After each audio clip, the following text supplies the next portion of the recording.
सीताराम दोस्तों, नाम जप की महिमा का जितना बखान किया जाए उतना ही कम होगा, क्योंकि ये तो संत महापुरुष भी कहते हैं कि नाम जप की महिमा तो स्वयं भगवान भी नहीं बता सकते।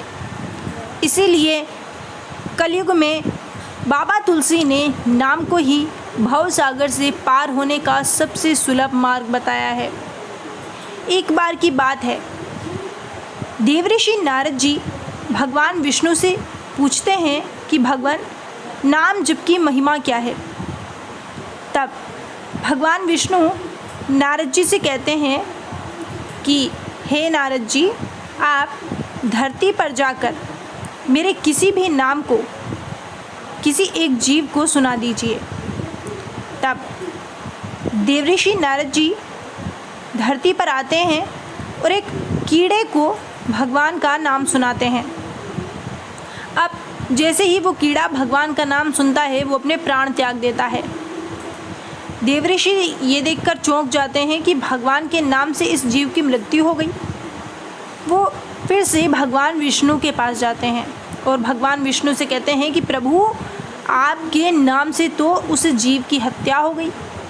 तब भगवान विष्णु कहते हैं कि कोई बात नहीं, अब आप फिर से धरती पर जाइए और फिर से किसी जीव को मेरा नाम सुनाइए।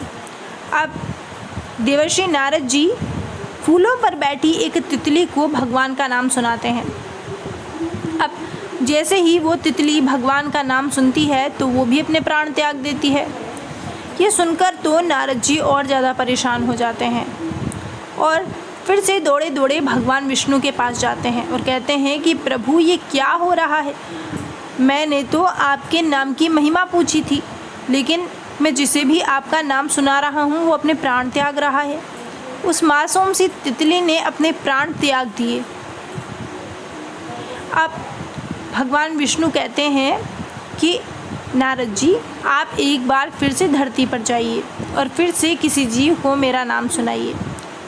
नारद जी कहते हैं कि नहीं नहीं प्रभु, अब मुझसे नहीं होगा, क्योंकि मैं जिसे भी आपका नाम सुनाता हूँ वो अपने प्राण त्याग देता है। तब भगवान विष्णु कहते हैं कि आप मेरी कहने से जाइए तो सही।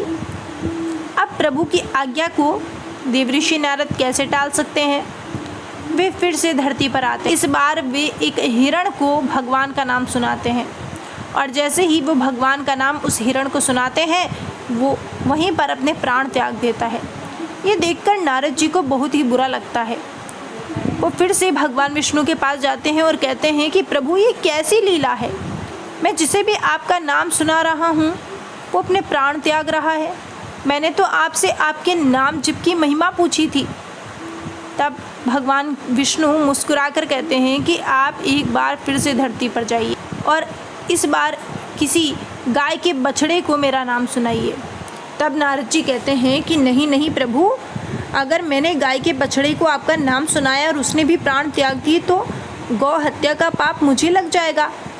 तब भगवान विष्णु कहते हैं कि नारद जी, आप जाइए तो सही। अब नारद जी फिर से धरती पर जाते हैं और नारद जी देखते हैं कि एक गाय अपने बछड़े को दूध पिला रही है। वो बछड़ा बड़ी खुशी खुशी गाय का दूध पी रहा है। नारद जी उस बछड़े की तरफ जाने लगते हैं तो उनके पाँव वहीं रुक जाते हैं, क्योंकि वो हिम्मत नहीं कर पाते।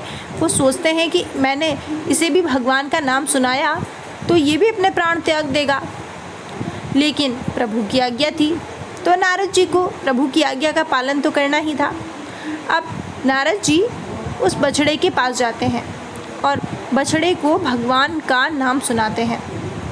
अब जैसे ही वो बछड़ा भगवान का नाम सुनता है तो वो भी वहाँ पर अपने प्राण त्याग देता है। ये देखकर तो नारद जी को बड़ा ही बुरा लगता है। नारद जी फिर से दौड़े दौड़े भगवान विष्णु के पास जाते हैं। कहते हैं कि प्रभु, ये क्या हो रहा है। मुझे आपके नाम की महिमा जाननी थी, लेकिन मैं जिसे भी आपका नाम जब सुना रहा हूँ वो अपने प्राण त्याग रहा है। पहले वो कीड़ा, फिर वो तितली, फिर वो हिरण और अब ये गाय का बछड़ा। तब भगवान विष्णु नारद जी से मुस्कुराते हुए कहते हैं कि हे नारद जी, अब की बार आप पृथ्वी पर जाकर काशी नरेश के महल में जाइए। वहाँ पर काशी नरेश को पुत्र हुआ है। आप काशी नरेश के आप काशी नरेश के पुत्र के कान में मेरा नाम सुना दीजिए। नारद जी कहते हैं, नहीं नहीं प्रभु, मैं नहीं जाऊंगा, क्योंकि इस बार मैं गया और काशी नरेश के पुत्र ने भी अपने प्राण त्याग दिए तो मैं तो हत्यारा कहलाऊंगा। इस बार मैं नहीं जाऊंगा। तब भगवान विष्णु कहते हैं कि नारद जी आप जाइए तो सही। नारद जी फिर क्या करते? अब प्रभु की आज्ञा का पालन जो करना था। नारद जी डरते डरते काशी नरेश के महल में पहुंचते हैं। काशी नरेश नारद जी का स्वागत सत्कार करता है और उन्हें प्रणाम करके कहता है कि हे देवर्षि नारद, आप मेरे पुत्र को आशीर्वाद दीजिए। लेकिन नारद जी तो यहाँ पर बड़े ही गंभीर हैं, क्योंकि नारद जी को ही लग रहा है कि अगर मैंने काशी नरेश के पुत्र को प्रभु का नाम सुना दिया तो काशी नरेश का पुत्र भी प्राण त्याग देगा। अब जैसे ही काशी नरेश के पुत्र के पास नारद जी जाते हैं तो नारद जी अपने पैर एक बार पीछे हटा लेते हैं, लेकिन वे मजबूर थे क्योंकि भगवान की आज्ञा थी। वे काशी नरेश के पुत्र के पास जाते हैं और उसे भगवान का नाम सुनाते हैं। अब वो छोटा सा शिशु जैसे ही भगवान का नाम सुनता है वो हाथ जोड़कर नारद जी से प्रणाम करता है और वो भी भगवान का नाम लेने लगता है। ये देखकर तो नारद जी आश्चर्यचकित हो जाते हैं कि इतना सा शिशु और वो बोल रहा है, मुझे प्रणाम कर रहा है, ये कैसे हो सकता है।